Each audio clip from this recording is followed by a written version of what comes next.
Continuing on, I've removed the exhaust camshaft journals and the exhaust camshaft. So you can see here now both camshafts are out and we are now ready to move forward. I've taken the cam chain, put a couple of 3 zip ties through it, which will hold it above. The manual now states that it's a good time to remove the cam chain journal. The cam chain journal tensioner is right here. It doesn't seem to want to come out. So it may be, according to the manual, it should just slide out. But it's in there pretty tight, so I don't think it's going to come out. We'll have to pull it out when we take the head off and see what's holding it on right now. That's not a big deal though. We should still be able to pop the head with that in place, so not a big deal. Moving forward to the manual, there are these head bolts. You can see them here, here, here, here, here, here, and over here. These hold the head in place. These other small bolts, they hold these metal trays in here to control the oil and the oil dissipation through the head. This video is just how I do it and is no substitute for the manual. In order to do it in the correct fashion, I strongly recommend that you get the manual and follow the manual step by step. So we're going to follow the process in the manual to remove those bolts. The manual has an order to undo these bolts. And you can see here, that's about as close as I get. So that's the order to remove the torque from the bolts. So as you can see, there's a numerical order. There is also a small cylinder nut, which should be removed. It's a 6mm bolt, and 12 10mm nuts should be removed. So it says there's one 6mm. This is the 6mm bolt, which will have to be removed. It screws up into the head this way, and that's that one. There is also one here, if we remove the cylinder block, which screws down into the casing down here. The manual states that the cylinder head will become free for removal when the aforementioned 6mm bolt is removed, and there are 12 10mm bolts. So 2, 4, 6, 8, 10, and 12 right on the end here. So these are the 10. The manual recommends to loosen the torque or remove the torque gently in that order. So we're going to start doing that. We need a breaker bar. And there's a fair bit of torque on these. So we'll need an extension. So what I've got here is a 24-inch long breaker bar. This in particular one is a 1/2 inch, so I've got a 1/2 inch to 3/8 conversion, the long extension, and the 10mm nut on the end. So the first one is looking at is this one right here. And there's no way that's a 10mm nut. So much for the manual. I think that's misprint. They look like 14mm to me. So let's go to a 14. There's a 14. Let's check it. It is a 14. So here the manual's a little bit incorrect. There are 12 14mm bolts. So same breaker bar, now with a 14mm socket. Bolt number 1 is the first one. So again, this has a lot of torque on it. So we need to be careful with this. We don't want to damage our frame. So I'm going to get our cloth here, put it here to protect the frame.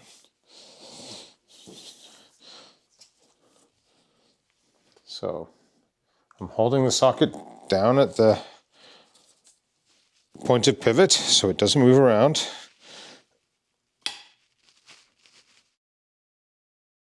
You can hear I just broke the torque on the bolt.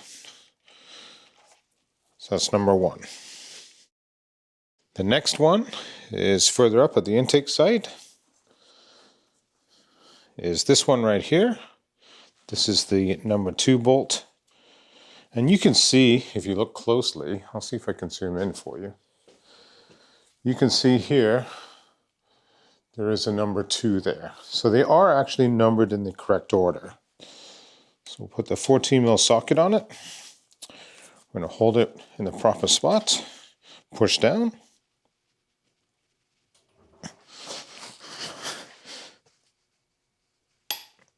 And there it goes. This one's a little tighter. Okay, so we've released the torque on some of the torque on that bolt. So it's number 2. Continuing on, number 3, and it is marked with the number 3.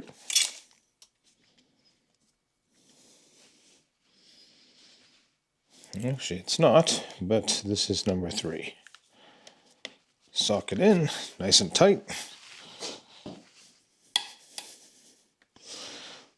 There's the torque on that one. It's number 3. Number 4 is up here at the intake side. So there we are, suck it down. Number 4. Number 5 is exhaust side. Beside number 1, there is a 5 on it. It's under here. This one's, and it's going to need a little bit of help. So we're going to have to add a universal joint, like so. Universal joint will allow us to put it on and apply torque to it. Now when applying torque using a universal joint, again, we've got to be careful. We don't want to scratch this nicely finished frame. It's important to hold the socket down as close to the socket as possible, because it will try to jump the socket. So the torque is broken. So that one is started. That was number 5. Number 6 is diagonally opposite that. It's up here, it's marked. Number 6 is down there.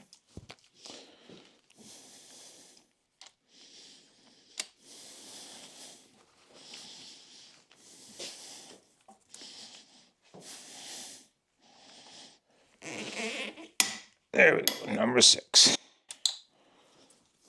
That's number 6 done. Number 7 is opposite. It has a number 7 on it. Again, we're getting fairly deep in here. This point, a 14mm deep socket might work better. So we're going to swap to a 14mm deep socket.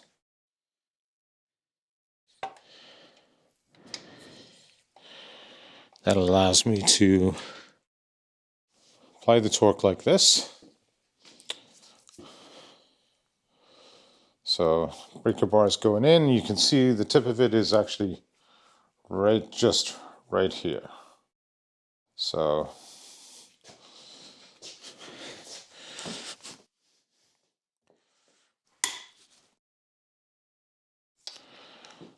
we broke the torque. That was number 7. Number 8 is on the opposite side. It's over here. And it's confirmed to be a number 8. Sink the socket.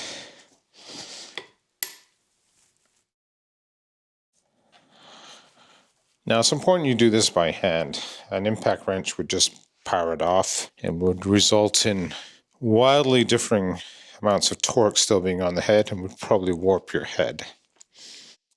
Number 9 is diagonally opposite number 8 at the end here. So this was number 8. Number 9 is here. We'll confirm that. Number 9 is the end. And one up from it is number 10. So here I am right on the very end, about to do number 9.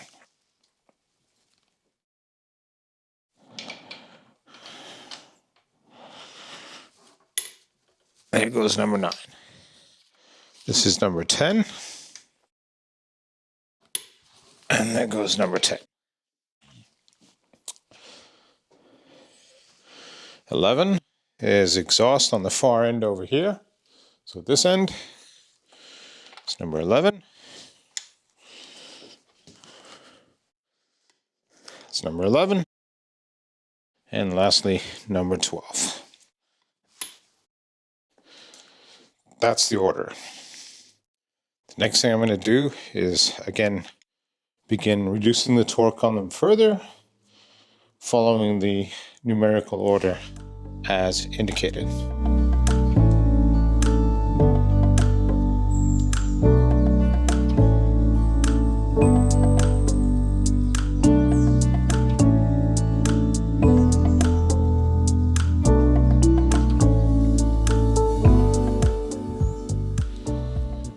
Nine is on the end,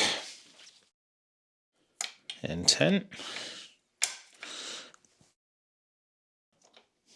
10.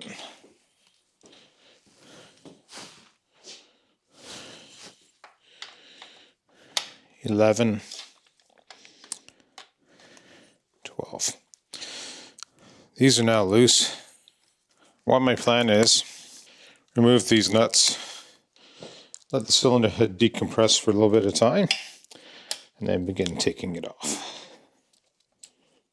There we go. That's number 1. It's now loose. 2, now loose.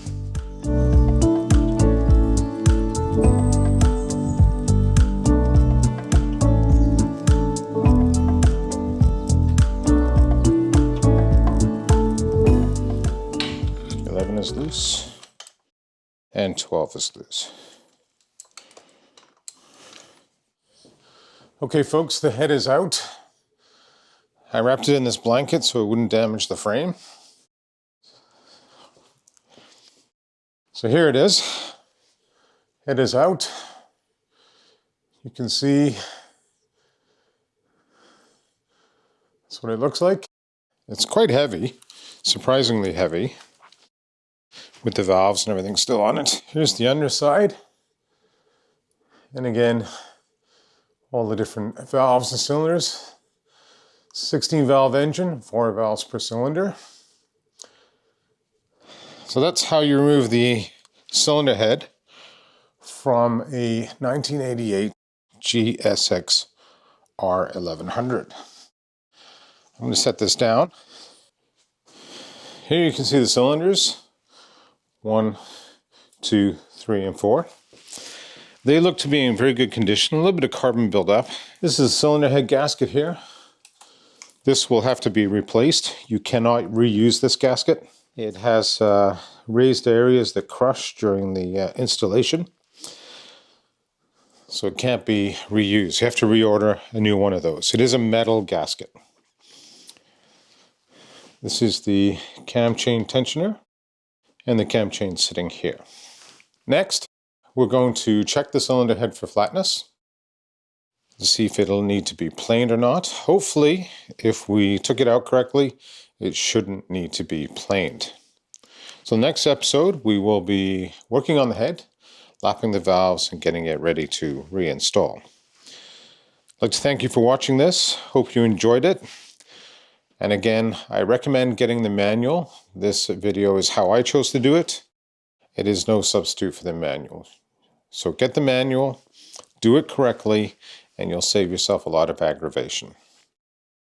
The big thing is if you can remove the head carefully without twisting it or bending it, then it doesn't need to be planed. It'll save you quite a bit of money. Thank you again for watching. Hope you enjoyed this video.